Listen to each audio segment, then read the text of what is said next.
Bonjour et bienvenue. Aujourd'hui, on va décortiquer ensemble la prise de décision stratégique. On va voir comment on peut combiner une bonne méthode, l'intelligence collective et les bons outils pour transformer l'incertitude en une action vraiment claire. Voilà, ça pose tout de suite le décor. C'est une idée super puissante qui nous rappelle une vérité essentielle. Travailler dur, c'est bien, mais décider intelligemment, c'est ce qui fait vraiment la différence. L'objectif ici, c'est de découvrir une méthode claire pour prendre des décisions avec confiance sans pour autant mettre son intuition de côté. Allez, on plonge dans le vif du sujet. Parce qu'avant de chercher des solutions, c'est super important de bien comprendre le problème. On va donc commencer par regarder les obstacles les plus courants, ceux qui nous mènent tout droit à la paralysie. Les sources qu'on a analysées sont unanimes. L'un des pièges majeurs, ce sont les biais cognitifs. Qu'est-ce que c'est? Eh bien, ce sont des sortes de réflexes de notre cerveau qui ont l'air très logiques, mais qui en fait sont irrationnels. Et le pire, c'est qu'ils peuvent nous orienter vers la mauvaise décision sans même qu'on s'en rende compte.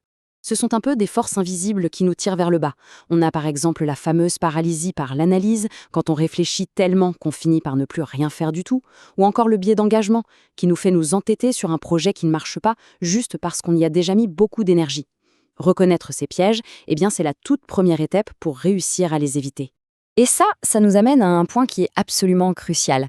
L'inaction, en soi, c'est déjà une décision. Et elle a ses propres conséquences.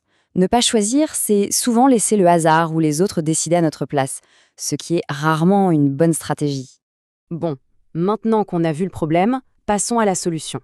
Un processus bien structuré, ça permet de faire le tri dans tout le bruit ambiant et de se tracer un chemin bien clair pour avancer.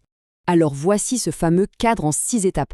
Et attention, ce n'est pas juste une checklist à cocher un an, c'est une vraie méthode logique pour passer du flou de départ à un plan d'action concret. Chaque étape, du diagnostic jusqu'à l'exécution, a été pensée pour être sûr de n'oublier aucun élément critique. C'est ça qui garantit une approche vraiment rigoureuse pour les choix importants. Avoir un processus structuré, c'est la base. Mais attention, ça ne fonctionne pas en circuit fermé.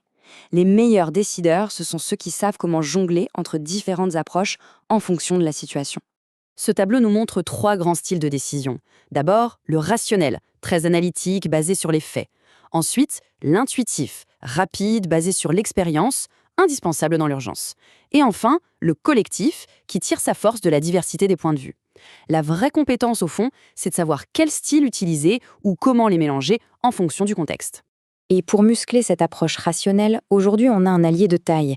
Les sources le soulignent bien, l'intelligence artificielle peut analyser des quantités de données phénoménales, ce qui décuple notre capacité d'analyse et vient vraiment éclairer toute la partie logique de notre prise de décision. On arrive à un point absolument fondamental. Une décision, même la plus brillante, ne vaut rien si elle n'est pas mise en œuvre correctement. C'est la question qui fait le pont entre le moment où l'on choisit et le moment où l'on fait. Et c'est une étape critique, là où énormément de stratégies finissent par échouer. Alors comment on fait pour transformer un choix en un résultat bien concret? Eh bien, la méthode repose sur 4 piliers. Des responsabilités claires qui fait quoi? Un travail d'équipe bien coordonné grâce à une plateforme centrale, un suivi des progrès en temps réel et bien sûr la mesure des résultats. C'est tout ce processus qui transforme une simple idée en un impact tangible. Et si finalement, l'indécision n'était pas notre ennemi? Les sources qu'on a étudiées nous proposent de changer de perspective, voir l'indécision non pas comme une faiblesse, mais plutôt comme un signal stratégique.